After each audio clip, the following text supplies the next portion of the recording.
नमस्कार दोस्तों, मैं B R. Chaudhary, assistant professor in history, government PG college Suratgarh. हम भारतीय इतिहास पढ़ रहे थे। भारतीय इतिहास में आज का हमारा टॉपिक रहेगा अरब आक्रमण और अरब आक्रमण में सिंध विजय। तो अरब आक्रमण में सिंध विजय जो पूरा चैप्टर एक छोटी स्टोरी है और मानचित्र के माध्यम से कोशिश करेंगे कि हम इनको कंठस्थ कर लें। एग्जाम में यहाँ से एक दो सवाल जरूर पूछे जाते हैं। तो आइए शुरू करते हैं सिंध विजय। देखो, दो तीन चीज़ों में ध्यान रखना है। वो मानचित्र वर्तमान हमारा हिंदुस्तान और वो जो कोई इलाका है वो पाकिस्तान, वर्तमान पाकिस्तान और बिन टाइम पूरा एक ही भूखंड हो, एक ही देश हो, यहाँ समझो। तो देखो अठम मुल्तान है वर्तमान में भी, वो सिंध प्रांत है। आज भी सिंध इलाका पाकिस्तान में, तो ये इलाके के अंदर है अरबांगी विजय, है ना। तो देखो वो सिंध है और थोड़ा मानचित्र में देख लिया। सिंध के अंदर अठे कराची के आसपास अठे देवल बंदरगाह है, ठीक है। देवल बंदरगाह, नीचे अरब सागर है, ये भारत हो गया, ये श्रीलंका हो गया, इन्हें अरब प्रायद्वीप है, ठीक। अब देखो कहानी के भी बिन टाइम के अंदर इस्लाम को शुरुआती दौर हो, इस्लाम को प्रचार प्रसार जोरा शोरा पर हो और मोहम्मद साहब के बाद में पूरे दुनिया में इस्लाम जगत का सबसे बड़ा जो धार्मिक पद होता है वो है खलीफा। तो खलीफा ने केवल धार्मिक महजबी प्रभाव था, अपितु वह राजनीति में भी, मतलब जो भी राजा हुआ करते थे वो खलीफा से परमिशन लेते थे। खलीफा का स्थान सबसे ऊपर था। तो बिन टाइम के अंदर खलीफा वालिद, और बिन टाइम की बात है इराक को गवर्नर है बिन टाइम में अल हजाज। तो उठूँ आप बात शुरू करांगा। तो देखो बिन टाइम के अंदर खलीफा वालिद, इराक को गवर्नर अल हजाज, और ये अरब प्रायद्वीप पूरे में इस्लाम को बोलबालो अठेगा लोग के काम करता, अपने श्रीलंका के करता व्यापार करता अरब सागर के अंदर होकर, है ना। अब देखो क्या हो कि बीच के अंदर वो हिंदुस्तान, अठे मलाबार तट और अठे वो सिंध है। तो अठे आंता जानता जहाज लंका और अरब प्रायद्वीप आंता जानता बीच में रुकता कटे सिंध प्रांत के देवल बंदरगाह पर एकांगो जंक्शन पॉइंट हो। तो देखो कहानी के भी अठों को कहानी स्टार्ट हुए हमले को कोई तात्कालिक कारण बने, तो पूरी स्टोरी आप समझांगा। पहले आप मानचित्र बढ़िया समझ लियो। तो देखो सिंध विजय की यदि जानकारी को स्रोत है, तो सिंध विजय की जानकारी को स्रोत है चचनामा। एक किताब को नाम है चचनामा, बिग लेखक को नाम है अबू बकर अली कोफी। अबू बकर अली कोफी ई चचनामा के अंदर सिंध विजय की जानकारी मिले। बिंग अलावा अल हजाज को दामाद मोहम्मद बिन कासिम ओ अण भारत पर प्रथम मुस्लिम आक्रमण करो। कहने का मतलब सिंध विजय है अब भारत पर पहलो मुस्लिम हमलो, ठीक। अब देखो सिंध पर हमलो करने को के उद्देश्य हो, तो तीन उद्देश्य याद रखो। एक तो भारत की आर्थिक संपन्नताओं पर वाकिफा, तो भारतों में ज़्यादा धन प्राप्त करना चाहा, तो उद्देश्य एक नंबर हो गया धन प्राप्ति, एक इस्लाम को प्रचार प्रसार और तीसरो साम्राज्य विस्तार। तो याद रखो धन प्राप्ति, साम्राज्य विस्तार और इस्लाम का प्रचार प्रसार, ए तीन का उद्देश्य है। अब यदि बात करें पर्टिकुलर यदि सिंध पर हमलों करने ई हमले को के कारण हो, तो ई हमले को कारण देखो, एक तो सिंध की व्यापारिक महत्ता है, क्योंकि जंक्शन पॉइंट हो दोनों के बीच में, तो एक तो व्यापारिक महत्ता बहुत इंपॉर्टेंट। दूसरो तात्कालिक के कारण हो, तो तात्कालिक कारण है कि लंका जा रहे जहाजों को लूटा कहाँ, देवल बंदरगाह पर। देवल बंदरगाह कहाँ है? सिंध में।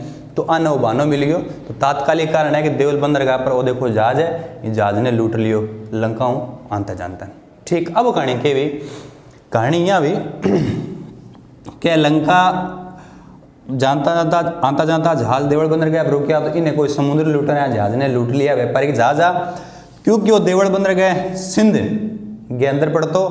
तो इराक के गवर्नर सिंध के राजा बिन टाइम सिंध को राजा हो दाहिर सेन, ओकिंग को पुत्रो चच को पुत्रो, चच का पुत्र था दायर। दायर ने मैसेज भिजवायो कि आपके इलाके में हमारा जहाज लूटी गया, तो लाओ इनको अर्जानो दो। तो अर्जानो देने खातर दायर सेन ने क्या कर दिया, मना कर दिया। तो मना करने के कारण अल हजाज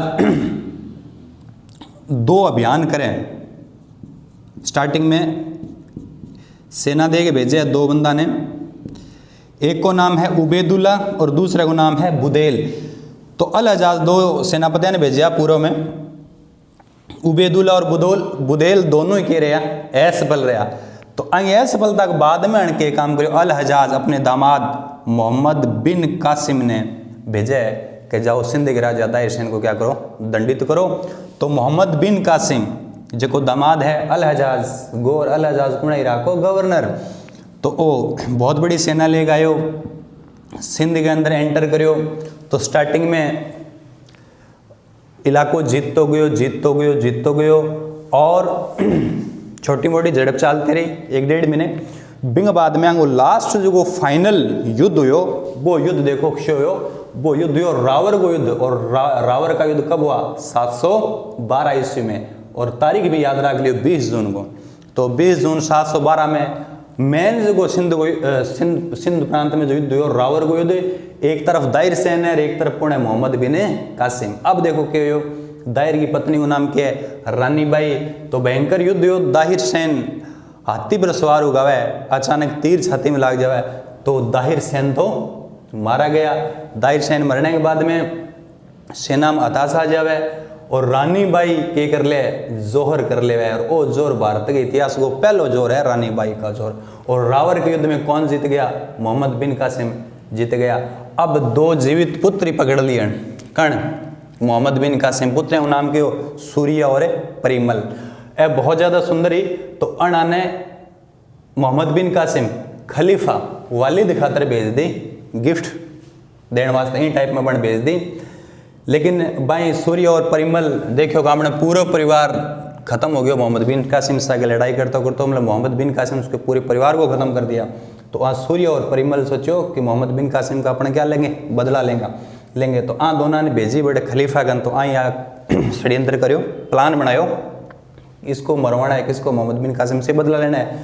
तो सूर्य और परिमल ने बोल दिया खलीफा को कि हमें तो आपके लायक ही नहीं है, क्योंकि मोहम्मद बिन कासिम ने हमारा कौमार्य क्या कर दिया? ख़त्म कर दिया। तो खलीफा को गुस्सा आया, तो खलीफा ने मोहम्मद बिन कासिम को क्या दे दिया? मृत्युदंड दे दिया। फिर सूर्य और परिमल ने कहते हैं कि कहा कि हमने तो मोहम्मद कासिम से बदला लिया था। तो फिर खलीफा ने इन दोनों को दंड स्वरूप उनको जिंदा जलवा दिया। अब देखो क्या कहानी भी जीत होगी, सिंध जीत लियो। सिंध जीतने के बाद में मुल्तान ने भी 2-4 शहर और भी जीते बिन टाइम, छोटा मोटा शहर लास्ट। और मुल्तान जो है शहर, ये मुल्तान शहर ने भी जीत ले हुए अरब आक्रमणकारी। और बतावा है कि मुल्तान जीतने में बहुत सोनो मिलियो, सोने की प्राप्ति हुई। तो वह मुल्तान को नाम ही रख दियो कि स्वर्ण नगर आंगी अंतिम विजयी।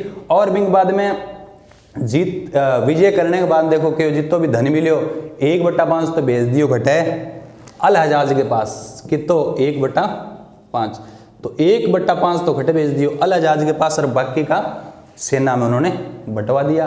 अब देखो सिंध विजय को के परिणाम हुए, तो सिंध विजय के परिणाम और प्रभाव, तो इलाके में पहली बार खजूर की खेती प्लस ऊंट पालन शुरू हुआ। तो खजूर की खेती और ऊंट पालन शुरू हो गया।